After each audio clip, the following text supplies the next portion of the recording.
WWE ചരിത്രത്തിൽ തന്നെ ഏറ്റവും കൂടുതൽ ആളുകൾ പങ്കെടുക്കുന്ന ഒരു റെസ്ലിംഗ് മാച്ചാണ് റോയൽ റംബിൾ. ഈ റോയൽ റംബിൾ മാച്ചിൻ്റെ പ്രത്യേകത എന്ന് പറയുന്നത് പിൻ ചെയ്തോ സബ്മിഷൻ ചെയ്തോ ഇതിൽ ഒപ്പോണൻറ്റ് പരാജയപ്പെടുകയില്ല.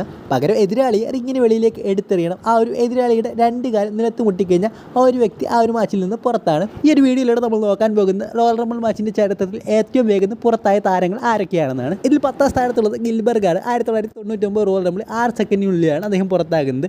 9ാം സ്ഥാനത്ത് ഗോഡ് ഫാദർ 2013 റോയൽ റംബിൾ 4.3 സെക്കൻഡിലാണ് അദ്ദേഹം പുറത്താകുന്നത്. 8ാം സ്ഥാനത്ത് ടൈറ്റസ് സോണിയലാണ് 2015 റോയൽ റംബിൾ 4.2 സെക്കൻഡിൽ.